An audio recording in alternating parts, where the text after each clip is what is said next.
G'day Sebastian, how you going mate? Great to see you, up and about. How have you been? Good. Hi, I'm Olivia. My family and I, a family of 8, we live about 10 minutes out of Toodyay. We're about 100 kilometres out of Perth.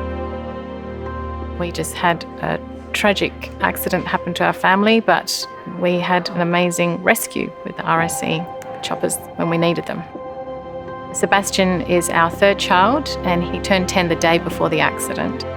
We'd gone out for a walk, a bike ride, when something that you just never expect to happen happened, and he was hit by a 4-wheel drive going at 90 kilometres an hour.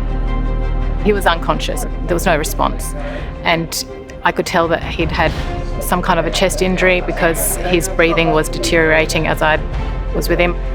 I had done emergency nursing before I had children, and so I knew how critical time was, and when that local ambos came, they told me that a chopper was coming. We were going to land at the scene of the accident initially. Then it was decided that the ambulance could transport him to the Oval. So I was just praying for a miracle, and when that helicopter arrived, I knew it would be okay, they'd get us. Sebastian was critically injured. He needed to get to Perth Children's Hospital and surgery and trauma specialist as quick as possible. So I knew it was bad. We lifted from Toodyay Oval and we had approximately about a 30-minute flight to Perth Children's Hospital. He almost died again mid-flight, I think. We were able to deliver him to the surgeons and the specialists there in as best shape as we could. He had a diffuse axonal injury, so a traumatic brain injury.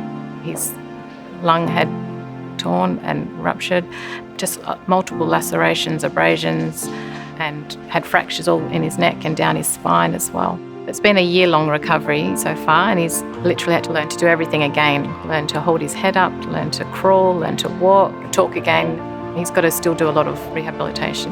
He was in quite a bad way, so it was fantastic to be able to see him walking and to catch up with somebody like that, and certainly to see how well they've done becomes very satisfying and makes the job, you could say, totally worthwhile. We're really ecstatic that Sebastian's come in today and to see him doing so well. His condition is far beyond what I expected given how he was the last time I saw him. Sebastian doesn't have any recollection of what happened that day, but he does know that it was the RAC helicopter and Hamish and his crew that saved his life that day. They're my heroes.